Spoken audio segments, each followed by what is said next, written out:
Delivery नंतर सगळ्यांचं लक्ष बहुतेक वेळा बाळाच्या हेल्थकडेच असतं, पण खरं तर या काळात आणखी एक गोष्ट तितकीच महत्वाची असते, ती म्हणजे आईची रिकव्हरी. आणि अनेकदा डिलिव्हरी नंतर शरीरात होणारे काही चेंजेस इतके नॉर्मल समजले जातात की काही महिला त्यासाठी मदत घेणंच टाळतात. Hi, I am doctor Sonal, gynaecologist and obstetrician at alpha one hospital. आजच्या या व्हिडिओमध्ये आपण डिलिव्हरी नंतर होणाऱ्या काही कॉमन पोस्टपार्टम बॉडी चेंजेस बद्दल जाणून घेणार आहोत. ते का होतात आणि त्यांना इफेक्टिव्हली मॅनेज करण्यासाठी तुम्ही काय करू शकतात हे देखील समजून घेणार आहोत.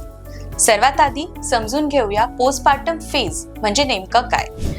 पोस्टपार्टम पिरियड हा डिलिव्हरी नंतर सुरू होणारा रिकव्हरी फेज असतो, ज्यामध्ये प्रेग्नन्सी आणि प्रसूतीनंतर शरीर हळूहळू पुन्हा आपल्या नॉर्मल स्टेटमध्ये येतं. याच काळात अनेक वुमेन काही फिजिकल आणि हार्मोनल चेंजेस अनुभवतात. उदाहरणार्थ, शिंकताना किंवा खोकताना युरिन लिकेज होणं, लोअर बॅक पेन, पेल्विक मध्ये जडपणा जाणवणं, जास्त hair fall, vaginal dryness, mood changes किंवा स्किन पिगमेंटेशन. आता प्रश्न पडतो, हे सगळं होतच का? यामागे दोन मेजर रिझन्स असतात. पहिले म्हणजे फिजिकल स्ट्रेस किंवा शारीरिक तणाव. प्रेग्नन्सीचे 9 महिने आणि लेबर प्रोसेस दरम्यान पेल्विक फ्लोर आणि ॲब्डॉमिनल मसल्स वर खूप ताण येतो. त्यामुळे हे मसल्स काही काळासाठी कमजोर किंवा ओव्हरस्ट्रेच्ड होऊ शकतात. याच कारणामुळे काही महिलांना युरिन लिकेज, पेल्विक डिस्कम्फर्ट किंवा बॅक पेन सारख्या समस्या जाणवू शकतात. आणि दुसरं कारण म्हणजे हार्मोनल चेंजेस. प्रेग्नन्सी दरम्यान इस्ट्रोजन आणि प्रोजेस्ट्रॉन या हार्मोन्सची लेवल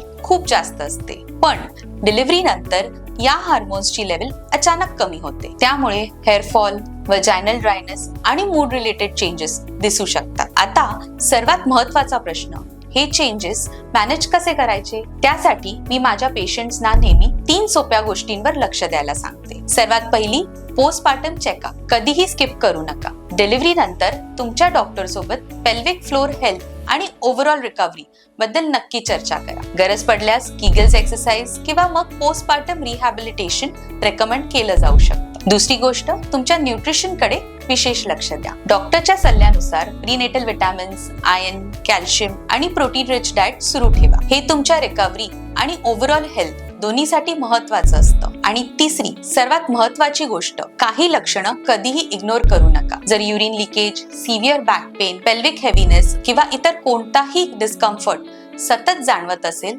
तर तो मदरहुडचा नॉर्मल पार्ट आहे असं समजून सहन करू नका. योग्य गायडन्स आणि ट्रीटमेंटमुळे यापैकी बहुतेक प्रॉब्लेम्स प्रभावीपणे मॅनेज करता येतात. तर सोप्या शब्दात सांगायचं झालं, डिलिव्हरी नंतर फक्त बाळाचीच नाही तर तुमच्या रिकव्हरीची काळजी घेणं तितकंच महत्वाचं आहे. प्रेग्नन्सी आणि चाइल्डबर्थ दरम्यान तुमच्या शरीरात खूप मोठे बदल झालेले असतात आणि त्यातून पूर्णपणे रिकव्हर होण्यासाठी तुम्हाला योग्य केअर आणि अटेन्शनची गरज असते. आणि जाण्यापूर्वी नेहमीप्रमाणे एक महत्वाचा प्रश्न, डिलिव्हरी नंतर तुम्हाला युरिन लिकेज, बॅक पेन, जास्त हेअरफॉल किंवा इतर कोणताही फिजिकल डिस्कम्फर्ट होतोय का, जो अनेक महिने उलटूनही ठीक झालेला नाही? जर उत्तर हो असेल तर त्याकडे दुर्लक्ष करू नका.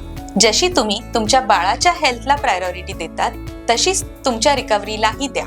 So I am Dr. Sonal, gynecologist and obstetrician at Alpha One Hospital.